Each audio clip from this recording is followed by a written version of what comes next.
அதற்கு அடுத்த நாளும் வரல. கூட்டணி கட்சிக்காக சென்று விட்டார். பிரதமரை பாக்குறதுக்காக தான் நான் டெல்லி போனேன் அப்படின்றாங்க. அப்ப கூட்டணி கட்சி நிகழ்ச்சியில கலந்துக்காம போனீங்களா? இல்லைன்னா இங்க வந்துட்டு கூட நைட்டு 10:30 மணிக்குன்னா 6 மணிக்கு மேல கூட போயிருக்கலாமே டெல்லிக்கு. மிக மிக மோசமாக இந்த சூழ்நிலையை அவர்கள் கையாண்டு இருக்கிறார்கள். இதை நீங்க பிளேம் கேம்னு சொல்லுங்க, என்ன கேம்னு சொல்லுங்க. முதலமைச்சர் சென்னை மக்களை எப்படி மீட்டெடுத்தோமோ அதே மாதிரி தென்பகுதி மக்களை மீட்டெடுப்போம். சென்னை நீங்க மீட்டெடுக்கலங்க. நீங்க கோடி எல்லாம் கரெக்டா பள்ளத்துக்குள்ள போயிருந்ததுன்னா, குளத்துக்குள்ள போயிருந்ததுன்னா சரியா இருந்திருக்கும். சில பேர் குடலுக்கு போயிருந்தா நான் என்ன பண்றது? ஆனா இங்க உள்ள திராவிட மாடல் திண்டாடும் மாடலாக மாறி போய்விட்டது. நான் நேரடியாகவே முதலமைச்சரிடம் கேட்கிறேன். 18ஆம் தேதி இங்கே மக்கள் பரிதவித்துக் கொண்டிருக்கும் பொழுது வெள்ளத்தில் பாதிக்கப்பட்ட மக்களை முதல்வர் சந்திக்க வேண்டுமா, இல்லை என்றால் மக்களோடு முதல்வர் என்று கோயம்புத்தூரில் நிகழ்ச்சி நடத்த வேண்டுமா? தனது அண்ணனான முதலமைச்சரை கட்டாயப்படுத்தி இங்க வர வைத்திருக்க வேண்டுமா வேண்டாமா? எவ்வளவு மணி நேரங்களில் மக்கள் பாதிக்கப்பட்டிருக்கிறார்கள். முதலமைச்சர் இந்த மாவட்டங்களில் செலவழித்த நேரம் எவ்வளவு? 12 கோடி முதல்ல கோரம்பள்ளத்துக்கு, அப்புறம் 10 கோடியாம். இந்த கோடியெல்லாம் எங்க போச்சு? முதல் அனைவருக்கும் வணக்கம். தென்பகுதிக்கு எப்பவுமே ஒரு மகிழ்ச்சியான சூழ்நிலையில நான் வருவேன். ஆனா இன்று மிகவும் ஒரு சோகமான மன கஷ்டமான ஒரு சூழ்நிலையில் வந்திருக்கிறேன். நான் இந்த மழை 16ஆம் தேதி ஆரம்பித்ததில் இருந்து தொடர்ந்து நான் கவனித்து வருகிறேன். எனக்கு தெலுங்கானாவில் மரியாதைக்குரிய குடியரசுத் தலைவர் ஒரு வாரமாக அங்கே இருந்தார்கள். ஆனாலும் தொலைவில் இருந்து இந்த ரயிலில் காப்பாற்றப்படுவது உட்பட பல முயற்சிகளை நான் மேற்கொண்டு வந்தேன். ஆனா எனது கருத்து மிகவும் அழுத்தமான கருத்து. மாநில அரசு இந்த சூழ்நிலையை இன்னும் எச்சரிக்கையுடன் கையாண்டிருக்க வேண்டும்.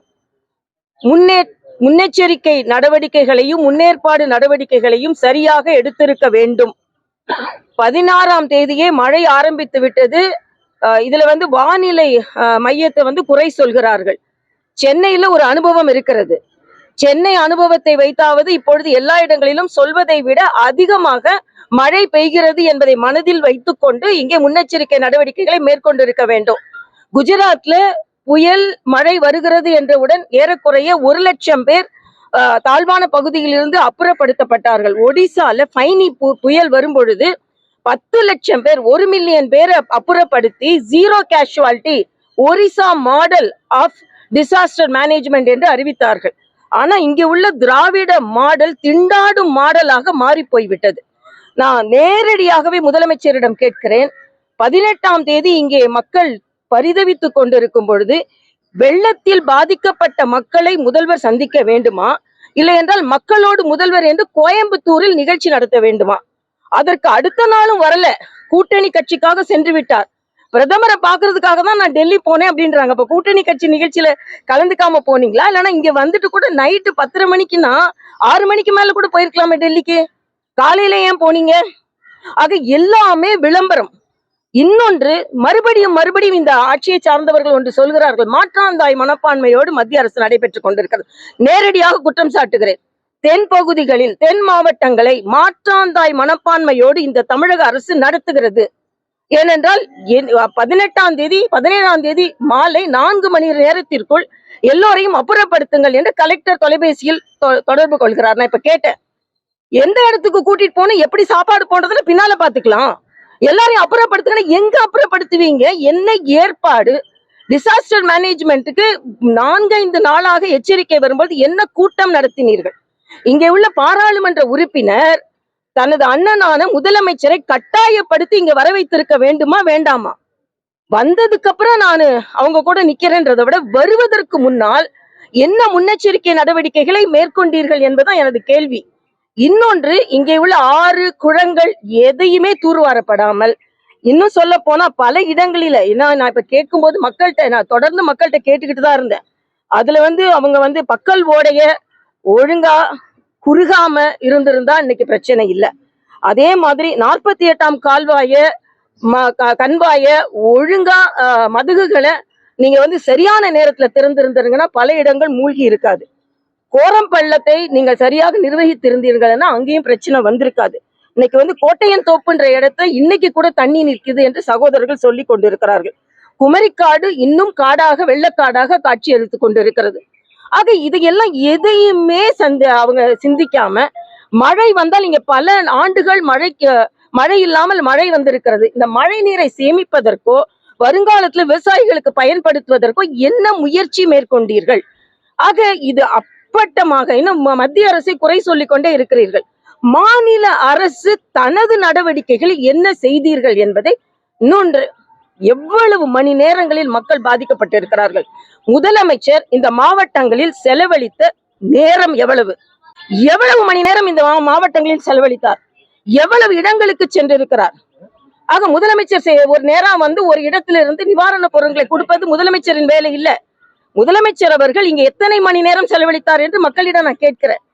என்னைக்கு வந்தாரு, எவ்வளவு நேரம் இங்க செலவழித்தாரு, பாதிக்கப்பட்ட இடங்கள் ஏதோ ஒன்று இடங்கள் இல்ல, மேப் வச்சு எங்கெல்லாம் பாதிக்கப்பட்டதோ அந்த இடங்களுக்கெல்லாம் இன்னைக்கு முழுவதுமாக நிவாரணம் மட்டும் இல்ல, நிவாரணம் மட்டும் போதாது, அவங்க வாழ்வாதாரத்திற்கு என்ன செய்து கொண்டிருக்கிறோம் என்பதையும் நாம் பாதிக்க வேண்டும்.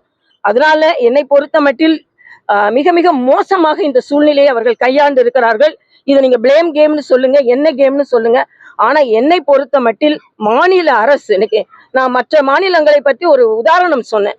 ஒரு எச்சரிக்கை வந்த உடனே எந்த அளவிற்கு மக்களை அவர்கள் அப்புறப்படுத்தி அவர்களை பாதுகாத்திருக்கிறார்கள், எந்த நடவடிக்கையும் இங்கே இல்லை என்பதை நான் தெளிவாக சொல்கிறேன். ஆக மாநில அரசு நிச்சயமாக இதை கையாள்வதில் தோல்வி அடைந்திருக்கிறது. இன்னொன்னு சொல்றாரு முதலமைச்சர், சென்னை மக்களை எப்படி மீட்டெடுத்தோமோ அதே மாதிரி தென்பகுதி மக்களை மீட்டெடுப்போம். சென்னை நீங்க மீட்டெடுக்கலங்க, சென்னை மக்கள் தானாகவே மீண்டு எழுந்தார்கள்.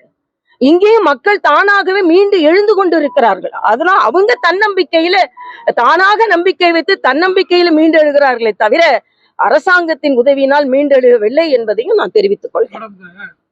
பலத்தண்ணியோடி குளம் உடைப்பு ஏற்பட்டுதான் பல்வேறு பகுதியில் பாதிப்பு ஏற்பட்டு குளங்களை ஏற்கனவே தூர்வாரிக்கிட்டு இருக்குன்னு சொல்லிட்டு இருக்காங்க கடந்த திராவிட 2 அரசுமே. ஆனா இப்படிப்பட்ட நிலையில எப்படி குளம் உடைஞ்சிருக்கும், கரைகளை மேம்படுத்த அதுதான் உங்ககிட்டே நான் கேட்கிறேன். 12 கோடி முதல்ல கோரம்பள்ளத்துக்கு, அப்புறம் 10 கோடியாம். இந்த கோடியெல்லாம் எங்க போச்சு?